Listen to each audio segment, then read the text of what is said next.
وجعلنا الليل لباسا وجعلنا النهار معاشا। আল্লাহ পাক বলেন আমি দিনকে রুজি রোজগার করার জন্য, কামাই রোজগার করার জন্য দিন তৈরি করেছি, আর আরাম করার জন্য আমি রাতকে তোমাদের জন্য আচ্ছাদন করে দিয়েছি, তোমাদের জন্য রাতকে আরাম করার জন্য করে দিয়েছি। দিনের বেলায় কাজ করবে, রাতের বেলায় আরাম করবে। ঘুম আল্লাহর একটি নিয়ামত। ঘুম আল্লাহর কি? আল্লাহর এক বিরাট নিয়ামত। সারাদিন কাজ করার পর মানুষ যখন ঘুমায় যায়, সারাদিনের ক্লান্তি এবং শ্রান্তি সব শরীর থেকে দূর হয়ে যায়। সকালবেলায় আবার কাজ করার জন্য শরীর প্রাণবন্ত আর সজীব হয়ে যায়। এই ঘুম যার হয় না, সেই বুঝতে পারে কি নিয়ামত সে হারাইছে। আল্লাহ পাক যেন সারা জীবন যতটুকুন ঘুমের স্বাস্থ্যের জন্য আমাদের প্রয়োজন, আল্লাহ যেন এই নিয়ামত থেকে আমাদেরকে বঞ্চিত না করেন। আমরা বলি আমিন। ঘুমের জন্য মানুষ ঘুমাইতে না পারলে পাগল হয়ে যায়। কি বিরাট নিয়ামত এই ঘুম আল্লাহ পাক মানুষকে দিয়েছে। আমার বন্ধুগণ, এভাবে করে আল্লাহ রাব্বুল আলামিন মানুষের একঘেয়েমি দূর করার জন্য সকাল করেছেন, দুপুর করেছেন, বিকেল করেছেন, সন্ধ্যা করেছেন, রাত করেছেন, ঘুমাবার ব্যবস্থা করেছেন, কামাই রুজির ব্যবস্থা করে দিয়েছেন, রুজি রোজগার করার ব্যবস্থা করেছেন। সবকিছু তিনি রহমান বলে, তিনি দয়াবান বলে মানুষের সব প্রয়োজন আল্লাহ পাক মিটিয়ে দিয়েছেন।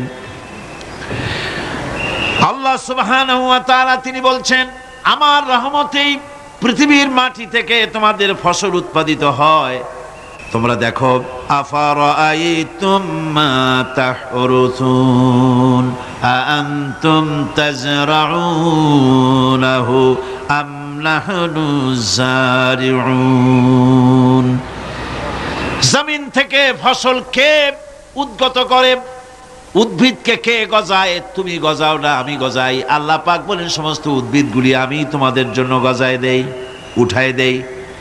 এরপরে যখন ফসল হয়, ফসল পাকা দেখে মানুষ তখন মুছে তেল মাখে, ফুর্তি করে, আনন্দ করে। এবার ফসল খুব ভালো হয়েছে, ভালো করে গান দেব। মানুষেরাই চিন্তা করে, বেশি ফসল হয়েছে, গান বাজনা, থিয়েটার, গুণাগার বিবির গান, এগুলি ভালো করে শুনতে হবে।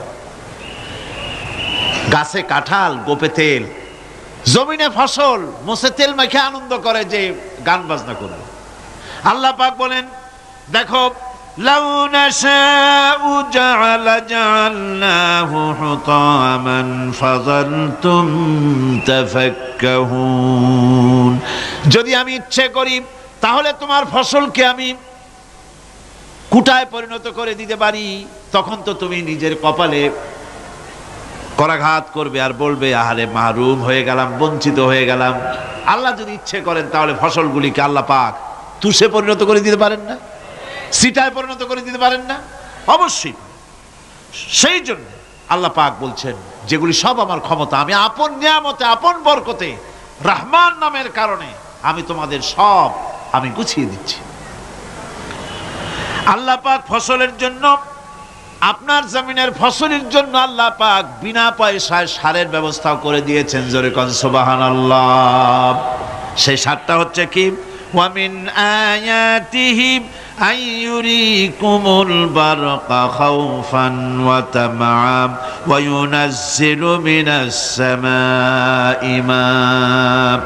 আল্লাহ পাক বলেন, আমি আমার নিদর্শনাবলীর ভিতরে এটা হচ্ছে নিদর্শন, যে আকাশে বিদ্যুৎ চমকায়, মেঘের গর্জন আর বিদ্যুতের চমক, এ সবগুলি আমার নিদর্শন। বৃষ্টির পানির সাথে এগুলি এসে জমিনের ফসলকে বৃদ্ধি করে দেয়। জোরে বলেন সুবহানাল্লাহ। কৃষিবিদরা বলেছেন, যে বছর আকাশে যত বেশি বিদ্যুৎ চমকায়, সে বছর জমিনের ফসল তত বেশি বৃদ্ধি পায়। বিনা পয়সায় এ ধরনের আল্লাহ পাক ব্যবস্থা করে দিচ্ছেন। এরকম দরিয়ার মাছ, গোশত, তরি তরকারি, ফল, মৌসুম উপযোগী যা কিছু প্রয়োজন, এ সব কে দিচ্ছেন? বলেন না, কে দিচ্ছেন? ওয়ামা মিন দাব্বাতিন ফিল আরদি ইল্লা আলাল্লাহি রিজকুহা। এই পৃথিবীর মুখে এমন কোন বিচরণশীল জীব নাই যে জীবের রিজকের দায়িত্ব আল্লাহ পাক নিজ হাতে গ্রহণ করেন নাই। ফাইন্না মাআল উসরি ইউসরান, ইন্না মাআল উসরি ইউসরা। আল্লাহ পাক বলেন, জেনে রাখো দুঃখ এবং কষ্টের সাথে রয়েছে সুযোগ আর সুবিধা, আর অসচ্ছলতার সাথে রয়েছে উদার সচ্ছলতা। জোরে কোন সুবহানাল্লাহ। কাজে ভয় পাওয়ার কারণ নাই, হতাশ হওয়ার কারণ নাই। মন আশায় বুক বেঁধে রাখো।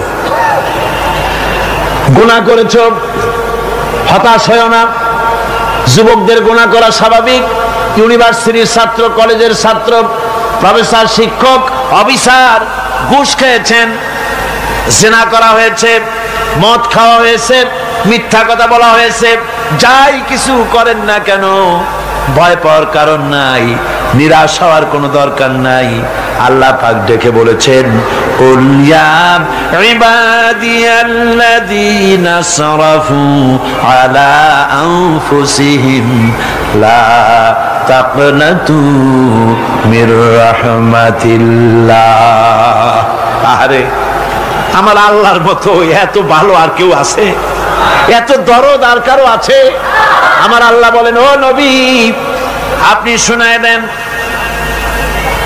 হে আল্লাহর বান্দারা, তোমরা যারা নিজেদের উপরে বাড়াবাড়ি করেছো, নিজেদের উপরে জুলুম করেছো, অত্যাচার করেছো, আমি আল্লাহর রহমত থেকে নিরাশ হয়ে যেও না। মানুষ যদি অপরাধ করে, বাপের সাথে অপরাধ করেছে, মায়ের সাথে অপরাধ করেছে, মা বাবা সন্তানের চাইতে এত বড় কল্যাণকামী তো আর কেউ নাই, কিন্তু মা বাবা কোনোদিন বলে না আয় আমার ছেলে তোরে মাফ করে দেই, এরকম বলে নাকি? মন চায় ছেলে যদি মাপ চাইতো, খুশি হয়ে মাফ করে দিতাম, কিন্তু কেন যে আসে না, ডাকে না যে আয় মাফ করে দেই। মা বাপ আপনাকে এত ভালোবাসে, সেই মা বাপও আপনাকে বলে না যে আয় মাফ করে দেই। আমার আল্লাহ হচ্ছেন এমন আল্লাহ, আল্লাহ রাব্বুল আলামিন ডাকেন, এ বান্দা খুন করেছিস ফিরে আয়, জিনা করেছিস ফিরে আয়, হত্যা করেছিস ফিরে আয়, চুরি করেছিস ফিরে আয়, কুফরি করেছিস ফিরে আয়, সুদ খেয়েছিস, ঘুষ খেয়েছিস, মদ খেয়েছিস ফিরে আয়, এসে আমার দরবারে চোখের পানি ফেল, আমার দরবারে কাঁদাকাটি কর। ইন্নাল্লাহা ইয়াগফিরুয যুনুবা জামিআ ইন্নাহু হুয়াল গফুরুর রহিম। আমার দরবারে চোখের পানি ফেলে কান, আমি রব্বুল আলামিন জিন্দেগীর গুনাহ মাফ করে দেব। সুবহানাল্লাহ কোন, সুবহানাল্লাহ কোন। আমার কাছে কান, চোখের পানি ফেল।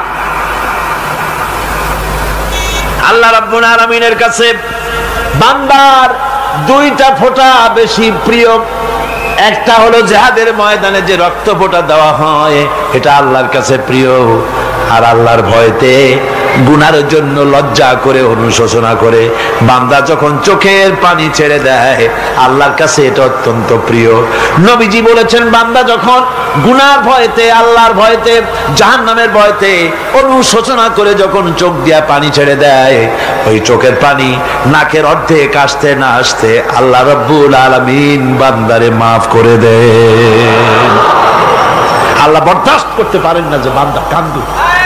আমার ভাইরা, আল্লাহ রহমত, এই পৃথিবীতে আল্লাহর রহমতকে 100 ভাগ করা হয়েছে। আল্লাহ রহমতের কত ভাগ? এই 100 ভাগের 1 ভাগ সারা পৃথিবীতে ছড়াই দেওয়া হয়েছে। আর 99 ভাগ কার কাছে? আল্লাহর কাছে। একটা ভাগ দুনিয়া ছড়ানো হয়েছে আদম আলাইহিস সালাম থেকে নিয়ে এই পর্যন্ত, এখান থেকে নিয়ে কিয়ামত পর্যন্ত পৃথিবীতে যত মানুষ আসবে, যত প্রাণী আসবে, তাদের মধ্যে প্রাণী জগতেও গাবি তার বাছুরকে ভালোবাসে ঠিক কিনা, হাতি তার বাচ্চাকে ভালোবাসে ঠিক কিনা, মুরগি তার বাচ্চাকে ভালোবাসে কিনা, প্রত্যেক মাই তার সন্তানকে ভালোবাসে মানুষের মতো। এই ভালোবাসা, স্নেহ, এই মমতা, এই করুণা, এই মহব্বত একটা ভাগ দুনিয়ায় দেওয়ার পর আপনি আর আমি যতটুকুন ভাগে পেয়েছি সেই মহব্বতে, স্ত্রীর মহব্বতে অস্থির, মায়ের মহব্বতে অস্থির, সন্তানের মহব্বতে অস্থির। এখন চিন্তা করেন, একটা ভাগ সারা পৃথিবীতে বিতরণ করার পর যেটুক পেয়েছি তাতে যদি এত মহব্বত হয়, তাহলে এর 99 ভাগ মহব্বত যে আল্লাহর কাছে জমা আছে, এই বান্দার জন্য তার কত মহব্বত, এই বান্দার জন্য কত করুণতা, কত মহব্বত, কত দয়াতা। এজন্য আল্লাহ রাব্বুল আলামিন বলেছেন, নাব্বি ইবাদি আন্নী আনাল গফুরুর রহিম। ও আমার নবী, সুসংবাদ দিয়ে দাও, বান্দাদেরকে শোনায় দাও যে আমি আল্লাহ তাআলা ক্ষমাশীল আর দয়াবান।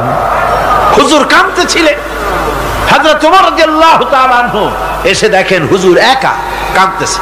হুজুর জিজ্ঞেস করছেন, হযরত ওমর জিজ্ঞেস করলেন, হুজুর আপনি কাঁদেন কেন একা একা?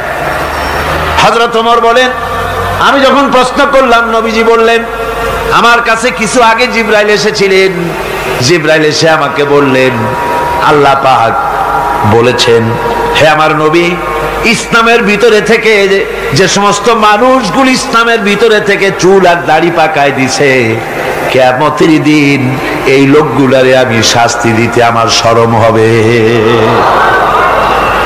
হযরত ওমর বলেন, হুজুর উম্মতের জন্য কত বড় খোশ খবর এটা, আর আপনি কাঁদতেছেন। হুজুর বলেন, ওমর তুমি জানো না আমার কান্নার কারণ ভিন্ন। আমার কান্নার কারণ হলো যে আল্লাহ রাব্বুল আলামিন কিয়ামতের দিন দাড়ি চুল পাকা বান্দারে শাস্তি দিতে শরম করবেন, সেই দাড়ি চুল পাকা বান্দাগুলি আল্লাহর সাথে নাফরমানি করতে শরম করে না। আমি এই লজ্জায় কাঁদতেছি। ভাইরা, হুজুর আল্লাহ পাক বলেন, ও আমার নবী, রাতের আধারে যখন একটা বুড়া আমার দরবারে হাত উঁচু করে, একটা বুড়া মানুষ রাতের আধারে যখন আমার দরবারে হাত উঁচু করে আর যখন বলতে থাকে, রব্বুল আলামিন আমার পেছনের জীবনটা বড় খারাপ করেছি, এমন কোন কাজ জীবনে করি নাই যা তোমার কাছে কিছু দাবি করতে পারি, সব রকমের নাফরমানি করেছি, আজ আমি বুড়া হয়ে গেছি, কামাই করতে পারি না, ছেলে আমাকে চোখে দেখতে পারে না, পুত্রবধূ আমাকে ঘরে জায়গা দেয় না, আমার স্ত্রী আমাকে দেখতে পারে না, রোজগার করতে পারি না, হাঁটতে পারি না, চলতে পারি না, সবার কাছে আমি তিতা হয়ে গেছি, আমি দাঁড়াতে পারি না, কোমরে ব্যথা পাই, হাঁটুতে ব্যথা পাই, চলতে পারি না, কানে শুনতে পাই না, চোখে দেখতে পারি না, আর তোমার কাছে কিছু চাইয়া নেব এমন ভালো কাজও করি নাই। এইভাবে যখন বান্দা কাঁদতে থাকে আমার দরবারে, ও আমার হাবিব আমার রহমতের দরিয়ায় জোশ মেরে যায়, আমার শরম হয় এই বুড়াটারে কেমনে খালি হাতে ফিরাইয়া দেই। সুবহানাল্লাহ, সুবহানাল্লাহ। আমার আল্লাহর এত দয়া, আমার আল্লাহর এত মায়া, এত মহব্বত। আমার আল্লাহ রাব্বুল আলামিন বলেন, وَإِذَا سَأَلَكَ عِبَادِي عَنِّي فَإِنِّي قَرِيبٌ। আমার হাবিব, আমার বান্দা আমার ব্যাপারে প্রশ্ন করে, আমি বান্দার একদম নিকটে।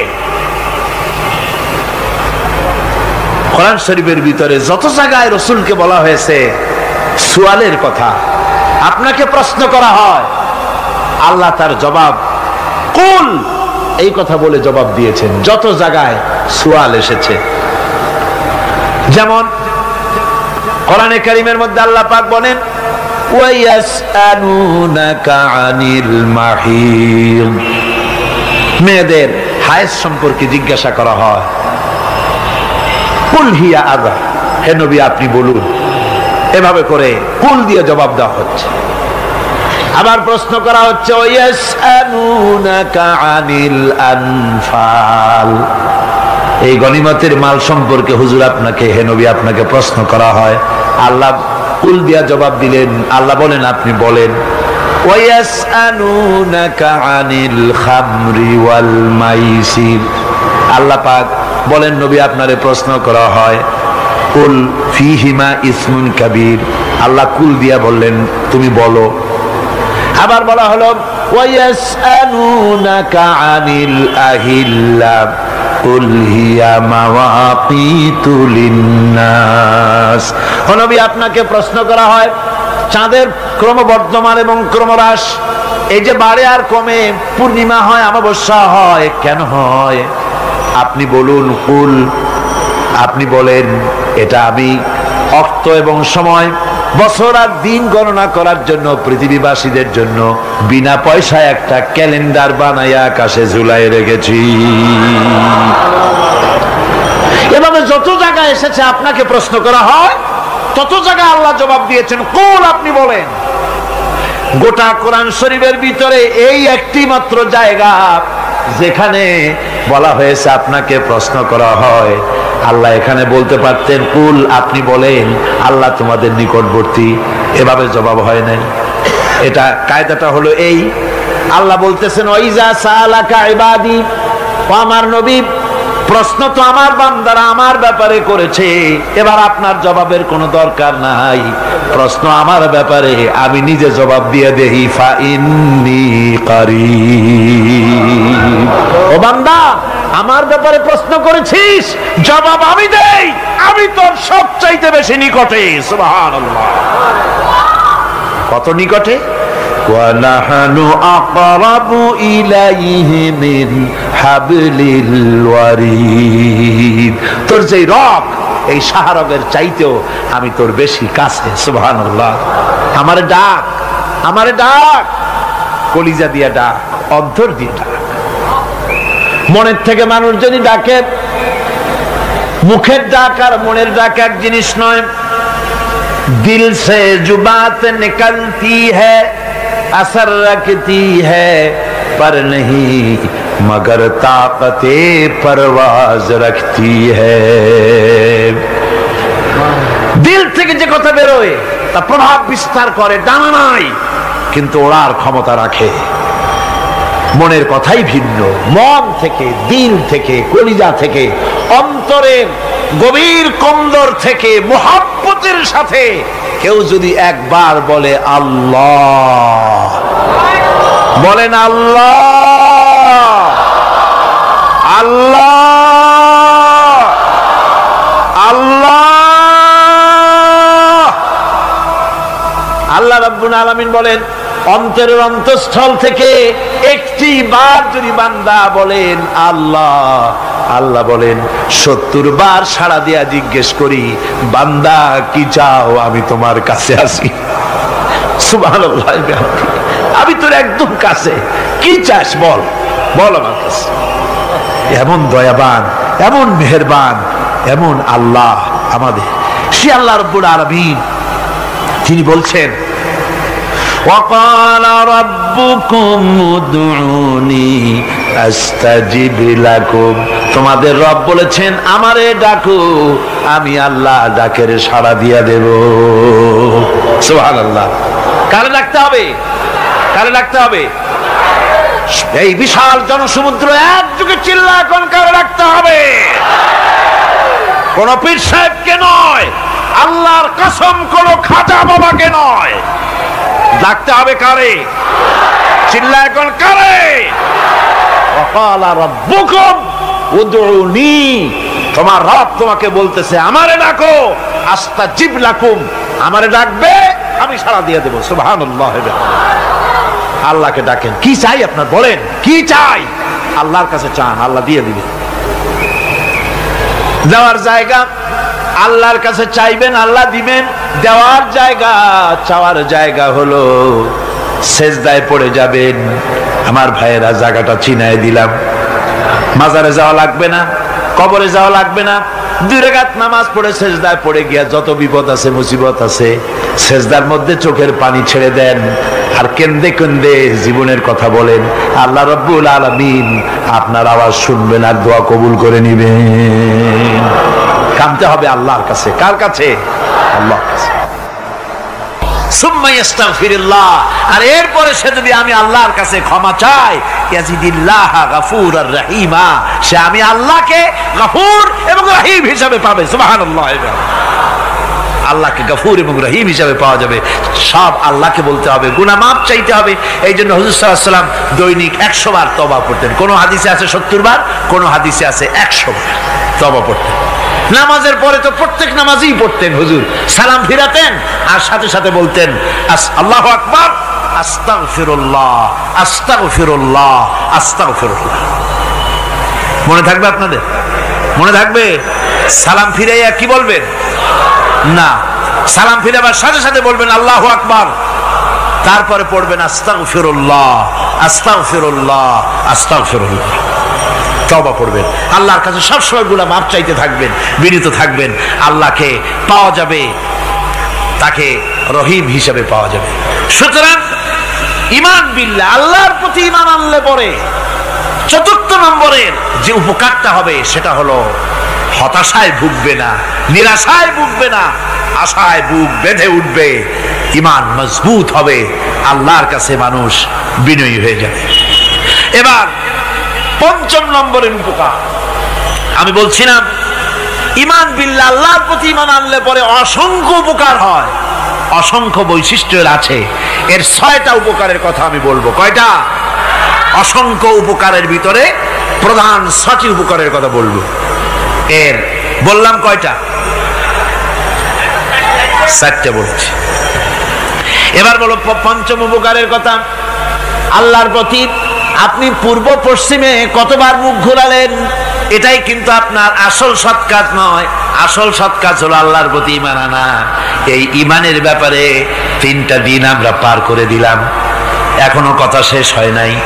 আল্লাহর প্রতি ঈমান আনলে পরে যে উপকারটা হবে পঞ্চম নম্বরে, সেটা হলো কঠোর এবং কঠিন বিপদের ভিতরে বান্দার ভিতরে অবিচলতা এবং ধৈর্যের সৃষ্টি হয়ে যাবে। আলহামদুলিল্লাহ। কঠিন বিপদ মুসিবত আসলে পরে সে অবিচল থাকবে।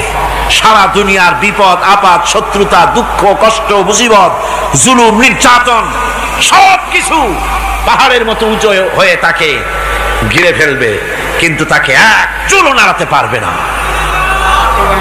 আলহামদুলিল্লাহ। সারা পৃথিবী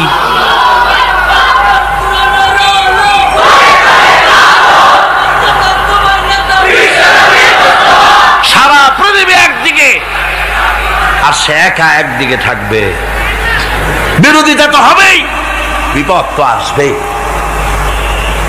কবি বলতেছেন, সাথে জাকা রহা হ্যায় अज़ल से ता इमरोज, सतेजा का रहा है अज़ल से ता इमरोज, चरागे मुस्तफावी से शरारे बुलहबीस। সে আবহমান কাল থেকে শুরু করে মুস্তাফা সাল্লাল্লাহু আলাইহি ওয়াসাল্লামের দীপ শিখার সাথে আবু জাহেল, আবু লাহাবের অগ্নিস্ফুলিঙ্গের টক্কর লেগেই আছে। রাসূলুল্লাহ আল্লাহর দেওয়া এই বিধান, এই দ্বীনের বাতিটা টিম টিম করে জ্বলেছে।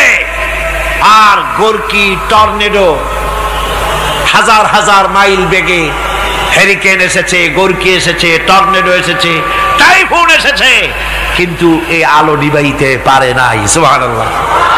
এই আলো নিবাতে পারে নাই। এই শত্রুতা চিরকালের, নিবাতে পারবে না। কারণ হচ্ছে আল্লাহ রাব্বুল আলামিন বলেছেন, يريدون ليطفئوا نور الله بأفواههم والله متم نوره ولو كره الكافرون। ওরা চায় মুখের ফু দিয়ে আমার আলোকে নিভিয়ে দেবে, কিন্তু আমি আমার আলোকে পূর্ণতা দান করব, তাতে কাফের বেঈমানদের কলজায় যত জ্বালা যন্ত্রণা হোক আমার দ্বীন কেউ মিটাই দিতে পারবে না। কোন সুবহানাল্লাহ। সুতরাং বিপদে অবিচলতা আসবে, সে অটল হবে, মজবুত হবে। কোরআনে কারীম বলতেছে, ওয়া কাযালিকা জাআলনা লিকুল্লি নাবিয়্যিন আদুওয়াম মিনাল মুজরিমিন। এই পৃথিবীতে এমনি করে আমি সকল নবীদের শত্রু বানিয়েছি, সব পাপিষ্ঠ অপরাধীদেরকে। নবীদের সাথে বিরোধিতা করেছে কারা? পাপিষ্ঠরা, অপরাধীরা। আজও খুঁজে দেখেন আজও ইসলামী আন্দোলনের বিরোধিতা যারা করে সবগুলি কি পাপিষ্ঠ? সত্য কি না কর? ইসলামী আন্দোলনের বিরোধিতা যারা করে হিসাব করে, চোখ দিয়ে তাকায় দেখেন, খুঁজে দেখেন তাদের নামগুলি। মদখোর, জিনাকার, বদমাশ, চোর, হাইজাকার, বেনামাজি, লুটেরা, মিথ্যাবাদী, সবচাইতে সমাজের নিকৃষ্ট লোকগুলি ইসলামের বিরুদ্ধে।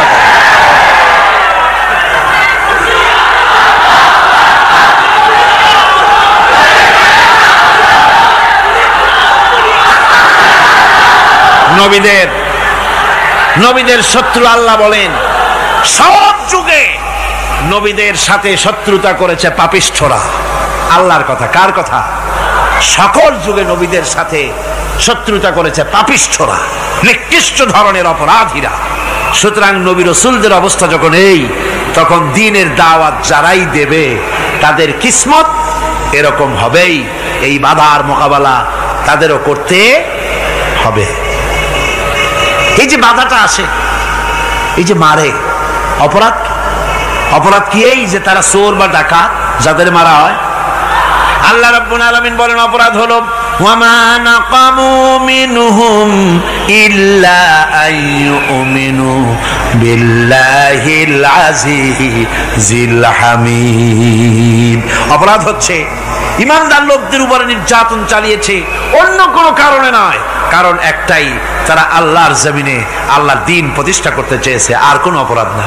জমিন আল্লাহর, জমিন কার? এই বিশাল জনসমুদ্র গর্জে উঠুন একযোগে, বলুন জমিন কার? আইন চলবে কার? এখানেই সংঘর্ষ বেঁধেছে আবহমান কাল ধরে। মানুষ অত্যাচারিত হয়েছে, সাহাবায়ে কেরাম অত্যাচারিত হয়েছেন।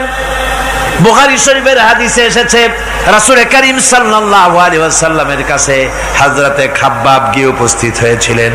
হযরতে খাব্বাব বলেন, হাদিসটা এভাবে লেখা হয়েছে বুখারীতে, ওয়ান খাব্বাব বিন আল-আরিদ রাদিয়াল্লাহু তাআলা আনহু قال شكونا إلى رسول الله صلى الله عليه وسلم وهو متوسد بردة له في ظل الكعبة। রাসূলুল্লাহর কাছে গেলাম, কাবা শরীফের কাছে গিয়া দেখি নবীজি একটা চাদর গায়ে দিয়ে তিনি আরাম ফরমাচ্ছিলেন কাবা শরীফের ছায়ায়। সেখানে গিয়ে বললাম, আলা তাস্তানসিরু লানা আলা তাদউ লানা ইয়া রাসূলুল্লাহ, হে আল্লাহর রাসূল, আপনি কি আমাদের জন্য আল্লাহর কাছে দোয়া চাইবেন না? আপনি কি আল্লাহর কাছে আমাদের জন্য সাহায্য চাইবেন না? আমাদের লোকগুলিকে, মুসলমানগুলিকে মারতে মারতে তো শেষ করে ফেলে দিল। তারা আমাদের সুমাইয়াকে মারলো, আমাদের খাব্বাবকে উটের সাথে পায়ের দড়ি লাগায় টানলো, আমাদের খোবায়েবকে তারা আগুনের উপরে চিৎ করে শোয়ায় রাখলো, না খায় রাখতেছে, মারতেছে। কষ্টে তো শেষ হয়ে গেলাম, হুজুর আপনি কি আমাদের জন্য দোয়া করবেন না? হাদিস শরীফে এসেছে নবীজি উঠে বসলেন সোজা হয়ে। নবীজি বলেন, ও আমার সাহাবী, ও খাব্বাব শোনো, তোমাদের আগে এই পৃথিবীতে যারা দ্বীনের দাওয়াত দিতে এসেছিলেন তাদেরকে সমকালীন রাষ্ট্রশক্তি, সমাজ শক্তি তাদেরকে ধরত। ফায়ুখাজুর রাজুলো, তাদেরকে তারা ধরত। ফায়ুহফারু লাহু ফিল আরদ, আর তার জন্য জমিনের ভিতরে কবর বানাইতো। ওই কবর ফায়ুজালু ফিহা, ওই কবরের ভিতরে তাকে কোমর পর্যন্ত গেড়ে দিত। সুম্মা ইউতা বিল মানশার, এরপরে করাত আনতো। ফায়ুদাউ আলা রাসিহি, এরপরে ওই করাত তার মাথার উপরে রাখতো। ফায়ুজালু নিসফাইন, এরপরে করাত দিয়া চিরে জীবিত মানুষটারে দ্বিখণ্ডিত করে ফেলে দিত। মা ইয়াসুদ্দুহু যালিকা আন দীনিহি, ও আমার খাব্বাব, এত কষ্ট দেওয়ার পরেও সেই যুগের কোন মুসলমানকে, দ্বীনের দায়ীদেরকে আল্লাহর দ্বীন থেকে এক চুলো তারা সরাই দিতে পারে নাই, এক চুলো সরাতে পারে নাই। ওয়াল্লাহি, ও খাব্বাব, আমি আমার আল্লাহর নামে কসম করে বলছি, লা ইউতাম্মান্নাল্লাহু হাযাল আমরা হাত্তা ইয়াসিরা আর-রাকিবু মিন সানা ইলা হাযরামাউত। আমি কসম করে বলি, আল্লাহ রাব্বুল আলামিনের এই সানা থেকে হাজারামাউত পর্যন্ত লোকেরা যাতায়াত করবে, সুন্দরী রমণীরা গমন করবে, সদাগরেরা যাতায়াত করবে, টাকা নিয়া পয়সা নিয়া যাতায়াত করবে। তাদের মনের মধ্যে লুটের ভয়, টাকার ভয়, চুরির ভয়, ডাকাতির ভয়, জেনার ভয়, হত্যার ভয়, ধর্ষণের ভয়, কোনো ভয় থাকবে না। লা ইয়াখাফু ইল্লাল্লাহ, আল্লাহ ছাড়া কোনো ভয় থাকবে না। এমন একটা সমাজ, এমন একটা সময় আসবে। ওয়ালাকিন্নাকুম তাস্তাজিলুন, অথচ খুব তাড়াহুড়ো তোমরা করতেছো। তাড়াহুড়ো করো না, সময় আসবে ইনশাআল্লাহ। আমার ভাইয়েরা, আমার বন্ধুগণ, কঠিন বিপদে অবিচলতা এবং ধৈর্যের দৃষ্টান্ত রেখে গেছেন আম্বিয়া আলাইহিমুস সালাম। সুবহানাল্লাহ। কঠিন বিপদে অবিচলতা, দৃঢ়তা, ধৈর্য কারে বলে, তার দৃষ্টান্ত কারা রেখেছেন? আম্বিয়া আলাইহিমুস সালাম। ওনারাই আমাদের আদর্শ, নবীরাই আদর্শ। সাহাবায়ে কেরাম রিদওয়ানুল্লাহ তাআলা আলাইহিম আজমাইন আমাদের আদর্শ। ভাইরা আমার, মুসা আলাইহিস সালামকে ফেরাউন যখন ঘিরে ফেলে দিল, কোরআনের সব কথা গল্প গুজবার ইতিহাসের জন্য লেখা হয় নাই। কোরআনের মধ্যে যা লেখা হয়েছে সব বান্দাদের উপদেশের জন্য, যাতে করে লোকেরা চিরটা কাল এর থেকে উপদেশ নিয়ে নিজেদের তৈরি করতে পারে। জোরে বলেন সুবহানাল্লাহ। মুসা আলাইহিস সালামের কথা আল্লাহ বলেন, ফেরাউন তাকে ঘিরে ফেলে দিল, পালাবার রাস্তা নাই। ফালাম্মা ترى الجمعان قال أصحاب موسى إنا لمدركون। মুসা আলাইহিস সালামের উম্মতেরা বললেন, হে মুসা, পাকড়াও হয়ে গেছি, পালাবার রাস্তা নাই। তিন দিক থেকে আমাদেরকে ঘেরাও করেছে ফেরাউনের শক্তি। সামনে কি? দরিয়া, আর তিন দিকে কি? ঘেরাও আন্দোলন। পালাবার পথ নেই, পালাবার পথ নাই। সারাশি আক্রমণ, ঘেরাও আন্দোলন। এই যে ঘেরাও টেরাও তো আজকে নতুন নাই, ঘেরাও আসছে অনেক আগের থেকে। আসলে কথা বুঝতে পেরেছে? মাইক না থাকলে আমি কি করবো কন? আজকে এরকম হচ্ছে কেন? আগামীকাল ঠিক হবে ইনশাআল্লাহ, রাগ করেন না। গান হচ্ছে, বসেন বসেন। শয়তান ঢুকছে মাইকের মধ্যে।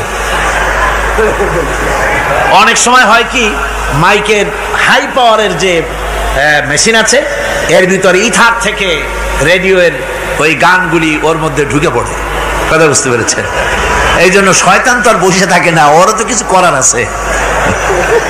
ধৈর্য ধরেন, ধৈর্য ধরেন। কালকে অপারেটরদেরকে মাওলানা শামসুদ্দিন সাহেবের কাছে অনুরোধ করব, অপারেটর একটু ভালো করে হেদায়েত করে দেবেন মাইকে। আজকে আমার নিজেরও কষ্ট হচ্ছে, আমিও বুঝতে পারছি না যে আমার কথাগুলি কি আওয়াজে বেরোচ্ছে, যার জন্য আমাকে বেশি চিল্লাইতে হচ্ছে। বক্তাকে কি লাউডে তার কথা বেরোচ্ছে তা তার কানে আসতে হয়, তাহলে বোঝা যায় যে আমার কথাগুলি কিভাবে বেরোচ্ছে। এটা এই অবস্থায় সিচুয়েশন আজকে নাই, এবং লোকেরাও মাইকের ব্যাপারে আজকে অভিযোগ করেছে, যা বিগত 16 বছরে করে নাই।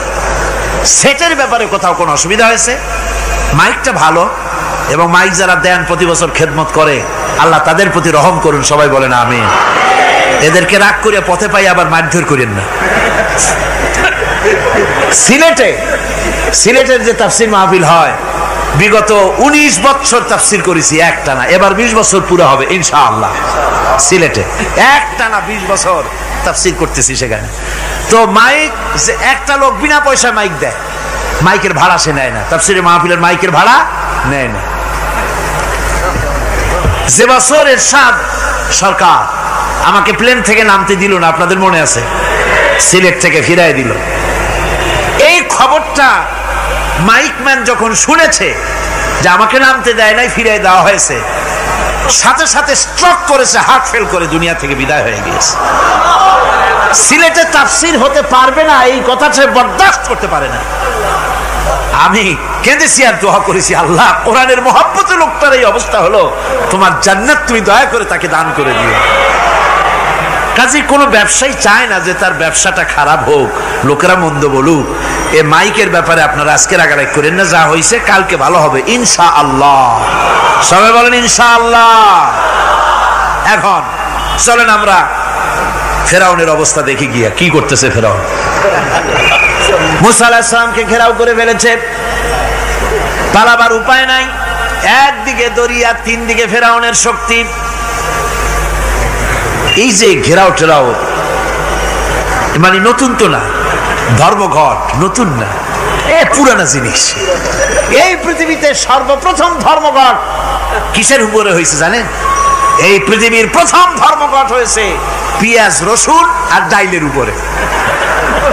মুসা আলাইহিস সালামের জামানায় লান নাসবিরা আলা তাআমিন ওয়াহিদ, আমরা এক রকমের খাদ্য আর খাবো না, আমাদের পেঁয়াজ দেওয়া লাগবে, ডাল দেওয়া লাগবে, রসুন দেওয়া লাগবে। সর্বপ্রথম ধর্মঘট হয় মুসা আলাইহিস সালামের জামানায়, সেখান থেকে শুরু হয়েছে।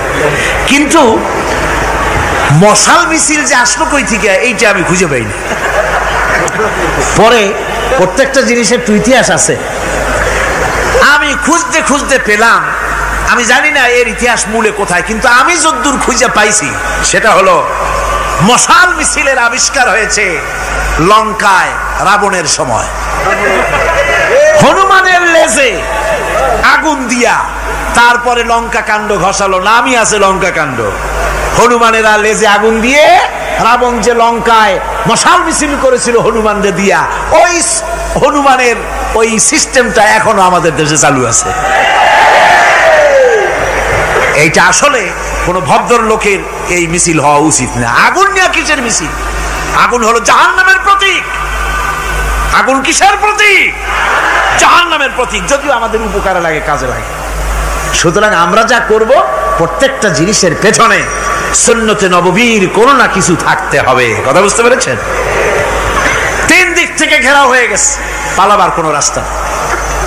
হযরতে মুসা আলাইহিস সালামের কাছে উম্মতেরা বললেন, পালাবার তো কোনো পথ নাই, এখন উপায়টা কি? আমাদের তো আর উপায় নাই। মুসা আলাইহিস সালাম দেখেন বিপদে পড়ে গেছেন, কিন্তু ধৈর্য হারান নাই, ভয় পান নাই। ভয় পাইছিলেন? ভয় পেয়েছেন? প্রশ্নই ওঠে না। মুসা আলাইহিস সালাম আল্লাহ পাক যাদেরকে বলেছেন উলুল আযম রাসূল, যাদের বলেছেন তার মধ্যে হযরত মুসা একজন উলুল আযম পয়গম্বর। চারটিখানি কথা না, আল্লাহ কথা বলছেন তার সাথে, কালিমুল্লাহ তিনি। সুবহানাল্লাহ। মুসা আলাইহিস সালাম শোনালেন, কাল্লা ইন্না মাইয়া রাব্বি সায়াহদিন। কখনো নয়, আমার উম্মতেরা ভয় পেও না, আমার রব অবশ্যই আমাকে পথ দেখাবেন। সুবহানাল্লাহ। তিন দিক থেকে শত্রু, একদিকে দরিয়া, পালাবার কোন রাস্তা নাই। সেখানে দৃঢ়তার সাথে তিনি বলছেন, অবশ্যই আমার আল্লাহ আমারে পথ দেখাবে। সুবহানাল্লাহ। নবীরা এই দৃঢ়তা দেখিয়েছেন, অবিচলতা দেখাইছেন। আল্লাহ পাক মুসা আলাইহিস সালাম যখন এই দৃঢ়তা দেখালেন, এই অবিচলতা দেখালেন, সঙ্গে সঙ্গে জিবরাইল এসে হাজির হয়ে গেলেন। আল্লাহ পাক বলেন, ফাআওহাইনা ইলা মূসা আন আদরিব বিআসাকাল বাহরা ফানফালাকা ফাকানা কুল্লু ফিরকিন কাত্তাউদিল আযীম। মুসা আলাইহিস সালামকে আমি ওহী নাযিল করলাম, তাকে বললাম হাতে যে লাঠি আছে এই লাঠি দিয়ে আঘাত করো দরিয়ার উপরে। দরিয়ার উপরে আঘাত করলেন, একটা রাস্তা হয় নাই, 12টা রাস্তা তৈরি হয়ে গেল। আর দেওয়ালগুলা পাহাড়ের মতো উঁচা হয়ে গেল। দরিয়ার ভিতরে পাহাড়ের মতো উঁচা, মজবুত 12টা রাস্তা। এবার মুসা আলাইহিস সালাম তার দলবল নিয়ে চললেন। আল্লাহ রাব্বুল আলামিন বলেন, ওয়া আনজাইনা মূসা ওয়া মান মাআহু আজমাইন। মুসা এবং তার সাথী সঙ্গীদেরকে আমি পার করে দিলাম। মুসা আলাইহিস সালাম এবং তার সাথী সঙ্গী নিয়ে যখন দরিয়ার মাঝখানে আসছে, ফেরাউন তার দলবল নিয়ে এসে গেছে। আসে দেখে নদীর মধ্যে রাস্তা। বাবা, খুব তো কায়দা। ও মনে করছে ওর বাজানের তৈরি করা ডিস্ট্রিক্ট বোর্ডের রাস্তা। ওর লোকজন নিয়ে নেমে গেছে দরিয়ার ভিতরে, ও আসছে মাঝখানে, মুসা আলাইহিস সালাম চলে গেছেন ওপার, দরিয়া পার। মাঝখানে যখন এসে গেল, আল্লাহ রাব্বুল আলামিন পানিকে অর্ডার করলেন কুন। আল্লাহর তো বটন টেপা লাগে না, মুখ দিয়া কোনো হুকুম করা লাগে না, শুধু বলেন কুন। যে ব্যাপারে কুন বলেন ফায়াকুন, সাথে সাথে হয়ে যায়। আল্লাহ বললেন কুন, আর অমনি রাস্তা বন্ধ হয়ে গেল। এবার তুফান শুরু হয়েছে নদীতে, ঢেউয়ের উপরে ঢেউ, মৌজুন কাল জিবাল, পাহাড়ের মতো উঁচু হয়ে হয়ে ঢেউ আসতেছে। দলবল ঘোড়া আর অস্ত্রপাতি যা ছিল সব মরিয়া শেষ। এবার ফেরাউন একা উপরে ওঠে আর নিচে নামে, পানি খেতে খেতে পেটের কাম সারা, জনমের খাওয়া খাইছে পানি। এখন জান যায়, বাঁচবার আর উপায় নাই, বাঁচবার আর উপায় নাই। ফেরাউন তার নিজের জীবন সম্পর্কে হতাশ হয়ে গেল। এবার ফেরাউন বলতেছে, আমানতু আন্নাহু লা ইলাহা ইল্লাল্লাযী আমানাত বিহি বানু ইসরাঈল। আমি ঈমান আনলাম, আমি ঈমান আনলাম আল্লাহ ছাড়া কোন ইলাহা নাই। ওই আল্লাহর উপর ঈমান আনলাম যে আল্লাহর উপর ঈমান এনেছে বনি ইসরাঈলেরা। আল্লাহ যাতে ঠিক পায় যে কোন আল্লাহর উপর ঈমান আনছে। বনি ইসরাঈলের আল্লাহর উপর ঈমান আনলাম। আল্লাহ এই তো মুসলমান হয়ে গেছি, এরপরও আমারে সুবাও কেন? আল্লাহ রাব্বুল আলামিন জবাবে বলেন, আল আন, এখন ওয়াকাদ আসাইতা ক্বাবলু ওয়া কুনতা মিনাল মুফসিদিন। এখন ঈমান আনার কথা বলছো, অথচ যুগের পর যুগ, বছরের পর বছর ধরে আমার মানুষের উপরে মন গড়া আইন চালায়েছ, আমার পয়গম্বরের সাথে বেয়াদবি করেছ। আজ তোমাকে আমি ছাড়ছি না, তোমাকে আজকে ছেড়ে দেব না, আমি তোমাকে মারব। আর সমস্ত প্রাণীগুলিকে, স্থলচর প্রাণীগুলিকে আল্লাহ পাক অর্ডার দিয়া দিলেন, এই ফেরাউনের লাশকে ডুবাবি না, পচাবি না, খাবি না। আল ইয়াউমা নুনাজ্জিকা বিবাদানিক, আমি তোমার শরীরে বাঁচায় দেব। পোকে খাবে না, পানিতে পচবে না, মাছে খাবে না, কুমিরে খাবে না, দুনিয়ার কোনো পশুতে খাবে না। আমি তোরে শুটকি বানাইয়া রাখবো, যাতে করে দুনিয়ার সমস্ত ফেরাউন যত যুগে যুগে আসে তোরে দেখে যেন হেদায়েত নিতে পারে। ফেরাউনকে আল্লাহ শুটকি বানায় রাখছে। আমি ফেরাউনদের লাশ দেখেছি ব্রিটিশ মিউজিয়ামে। ফেরাউন তো একটা না, অনেকগুলা। আসলদারে অবশ্য দেখিনি। ব্রিটিশ মিউজিয়ামে ওই ফেরাউনগুলার লাশ যখন অসুবিধা হয়, মমিগুলি, তখন ইংল্যান্ডে নিয়ে যায় চিকিৎসা করাবার জন্য। চোখ টোক আছে গর্তের ভিতরে, তারপরে চামড়া টামড়া হাড়ের সাথে মিশানো, ওইভাবে চেহারা দেখলে মনে হয় যে সত্যি ফেরাউনিগুলো। আর ব্রিটিশের কাম মিশর থেকে না আনছে এমন কোন জিনিস নাই। আমি সেখানে এক বক্তৃতায় বলছিলাম, আপনারা এদের এখন সভ্য, এদের এখন ভদ্র, এরা হলো ইন্টারন্যাশনাল চোর। ওরা সারা দুনিয়া চুরি করেছে। লন্ডনে বক্তৃতা করেছি, সারাটা দুনিয়া চুরি করছে, আমাদের দেশকে শোষণ করেছে। এই বিশাল ভূভাগকে শোষণ করে ইংল্যান্ডের দ্বীপটাকে তারা সাজাইছে। তারা ময়ূর সিংহাসনের, শাহজাহানের ময়ূর সিংহাসনের ময়ূরের বাম চোখে কোহিনূর মণি লাগাইছিলেন। শাহজাহান ময়ূরের ডান চোখে কোহিনূর মণি লাগায় নাই। কোহিনূর মণির অনেক দাম, আমি দেখে এসেছি মণি। এখন সেটা কুইন এলিজাবেথের মুকুটে শোভা পাচ্ছে। সেই মণি এমনি বলে প্রবাদে 7 রাজার ধন 1 মাণিক্য, বলেন এরকম অনেক দাম। শাহজাহান দেখালেন, আমি মুসলমান, আমার কাছে এটার দাম নাই, এই জন্য ময়ূরের ডান চোখে লাগালাম না, বাম চোখে লাগাই দিলাম। এইটারে চুরি করছে। তারপরে মিশর থেকে, মিশরের মমি চুরি করেছে, জুতা চুরি করছে, ছাতি চুরি করছে, পিসা চুরি করেছে। আমি বললাম, এগুলা কি ভদ্রলোক নাকি? এরা জুতা চোর, পিসা চোর, লাঠি চোর, সব চুরি করেছে। যাই দেখেন ব্রিটিশ মিউজিয়ামের মধ্যে সব দুনিয়ার চুরি করা জিনিস নিয়ে তারা মানুষকে দেখাইয়া পয়সা উপার্জন করছে। টিপু সুলতানের তরবারিটা পর্যন্ত চুরি করেছে। আজ পর্যন্ত ব্রিটিশ মিউজিয়ামে টিপু সুলতানের তরবারিটা আছে, আমি তরবারিটা দেখে এসেছি। আমার বন্ধুগণ, বলতেছিলাম যে পৃথিবীতে আল্লাহ রাব্বুল আলামিন নবীরা তাদের চরিত্র দিয়ে বিপদের মোকাবেলা করে দুনিয়ার সামনে কঠিন বিপদের মোকাবেলা করে অবিচলতা, দৃঢ়তা দেখায় গেছেন যে কেমন করে এই পৃথিবীতে বিপদের সামনে মোকাবেলা করতে হয়। ধৈর্য ধরতে হবে, বিপদ আসবে পাহাড় সমান হয়ে, আপনাকে ধৈর্য ধারণ করতে হবে সেভাবে বুক বেঁধে। যেহেতু এটা যদি বিশ্বাস হয় যে আমার কিসমতে যা আছে তার থেকে বেশি কিছু হবে না, তাহলেই আপনার ধৈর্য আসবে, ভয় পাবেন না। কথা ঠিক কিনা কন? এবারে হযরত হুদ আলাইহিস সালাম সম্পর্কে আল্লাহ রাব্বুল আলামিন বলেন, হযরতে হুদকে যখন ষড়যন্ত্র হলো, কাফির বেঈমানেরা তাকে মেরে ফেলার জন্য যখন সরকারি ষড়যন্ত্রে লিপ্ত হয়ে গেল, হযরতে হুদ সমাজের এই চ্যালেঞ্জের মোকাবেলা করলেন। হযরত হুদ বলেন, ফাকিদুনি জামিআন সুম্মা লা তুনজিরুন ইন্নী তাওয়াক্কালতু আলাল্লাহি রাব্বি ওয়া রাব্বিকুম। তোমরা তোমাদের ষড়যন্ত্র আমার বিরুদ্ধে যত পারো আমার বিরুদ্ধে ষড়যন্ত্র চালাও, এতটুকু আমার অবকাশ দিও না। আমি এমন আল্লাহর উপরে ভরসা করেছি যার হাতের ভিতরে তোমাদেরও জান আর আমারও জান। যা পারো তাই করো। সরকার সমস্ত শক্তি একত্রিত হয়ে আমার মোকাবেলা করো।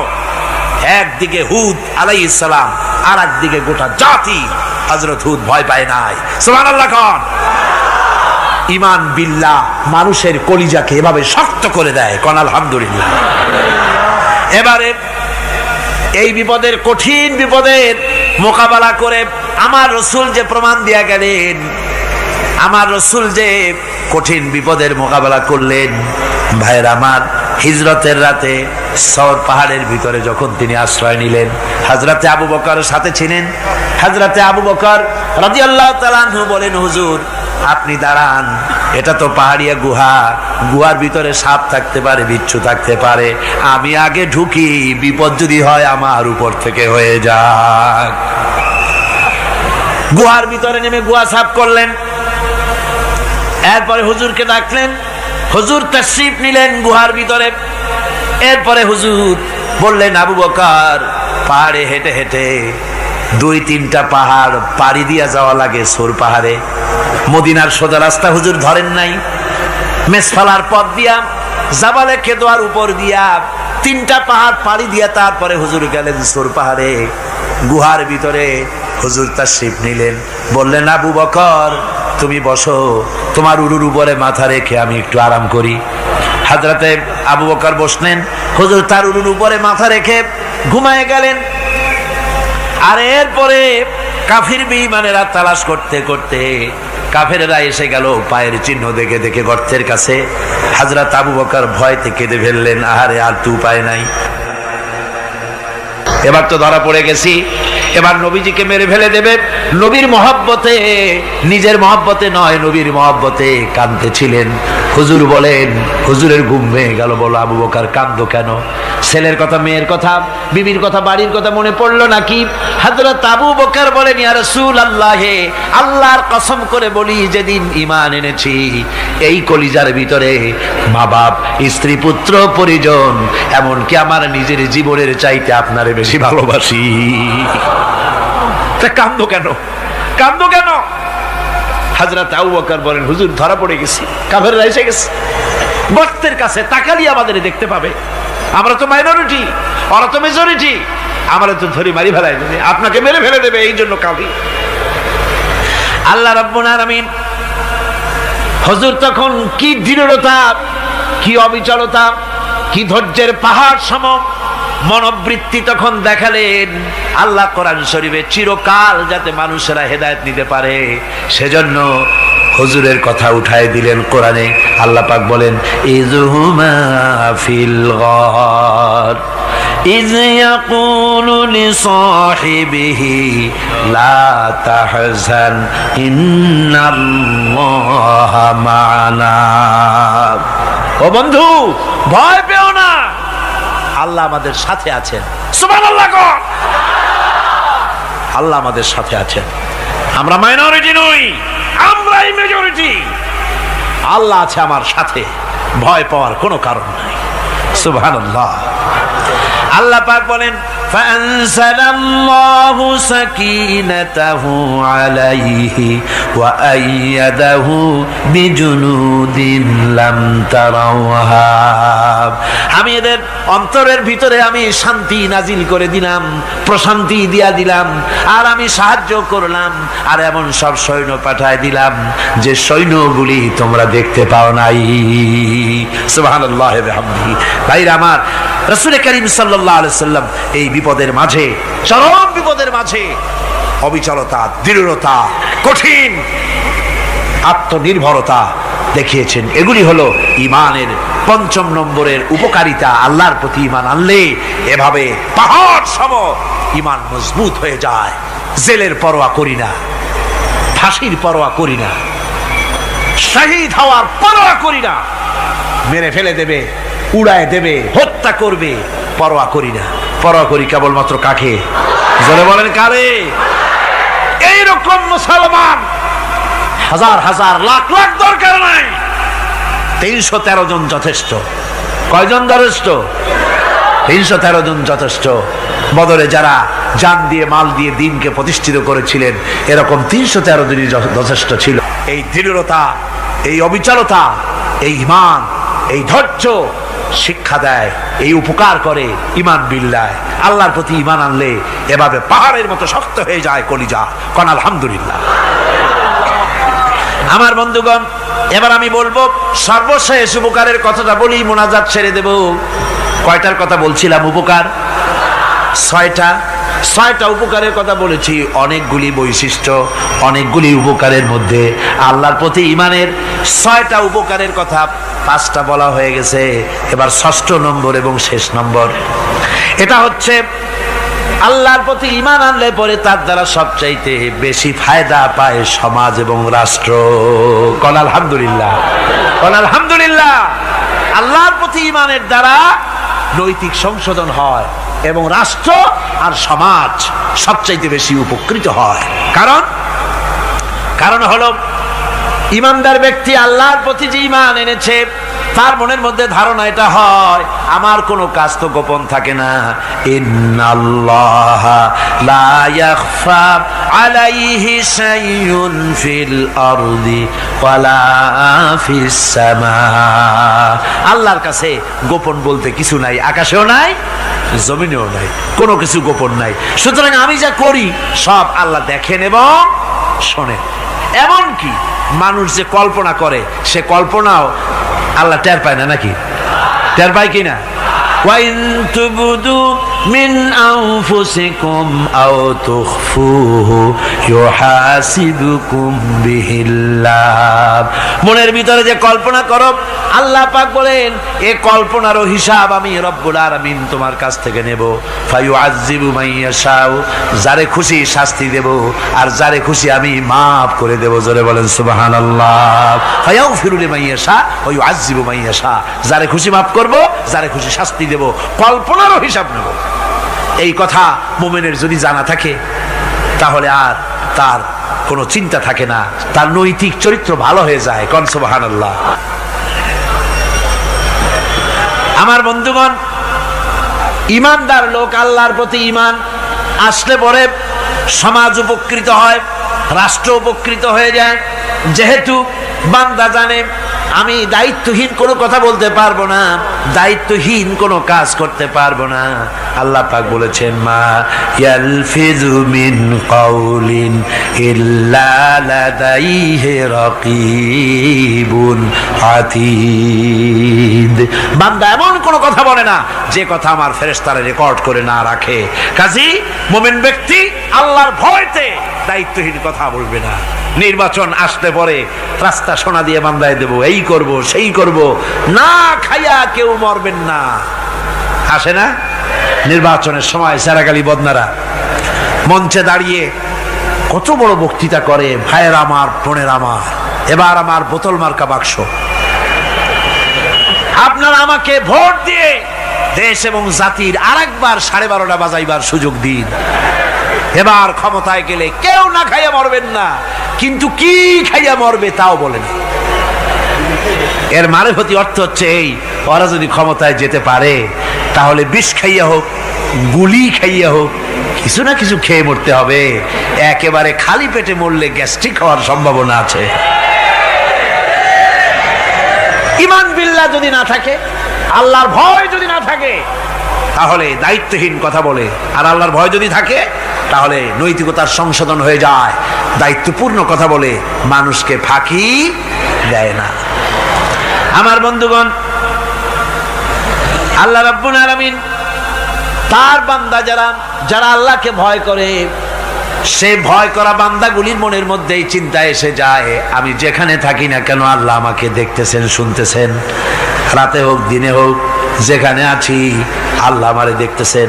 আল্লাহ পাক বলতেছেন, ওয়া হুয়া মাআহুম ইজ ইউবাইতুনা মা লা ইয়ারদা মিনাল কওলি ওয়া কানা আল্লাহু বিমা ইয়ামালুনা মুহীতা। আল্লাহ পাক বলেন, আমি তো আমার বান্দার নিকটে তখনও থাকি যখন সে গোপনে গোপনে রাতের বেলায় আমার মর্জির খেলাফ পরামর্শ করে। আমার মর্জির খেলাফ পরামর্শ করতেছে রাত্রে, আমি তো তখনও কাছে থাকি, ওটা আমি শুনি।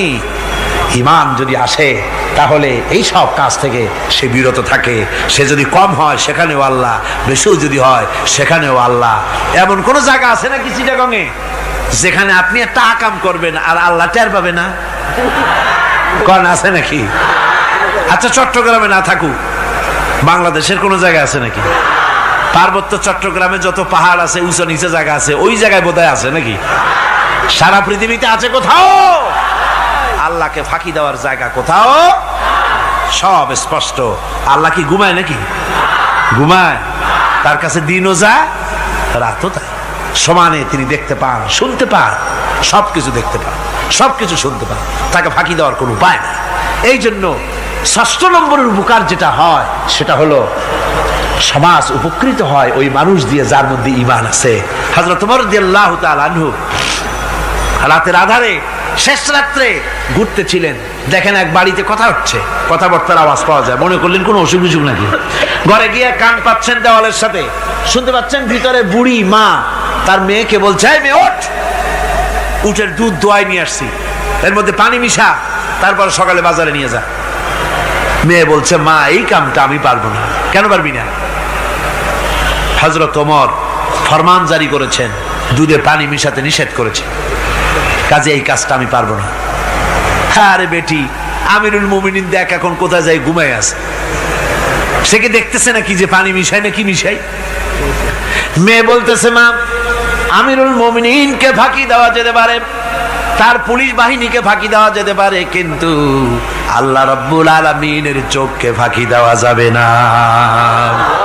হযরত ওমর এই কথা শুনে বাড়ি চলে গেলেন, আর নিজের ছেলেকে ডেকে বললেন, ছেলে আমার, অমুক জায়গায় একটা বাড়ি আছে, সেখানে একটা যুবতী মেয়ে আছে, ওই মেয়েটার বিয়ে হয়েছে কিনা শোনো, যদি বিবাহ না হয়ে থাকে তুমি তোমার নিজের বিয়ের প্রস্তাব দাও। আমিরুল মুমিনিন এই মেয়েটা সুন্দরী কেমন, স্বাস্থ্য কেমন কিছুই দেখলেন না, দেখলেন তাকওয়া। কি দেখলেন? আল্লাহর ভয়। আল্লাহর ভয় যখন একটা জাতির মধ্যে আসে, পুলিশ লাগে না, পুলিশের কাজ কমে যায়।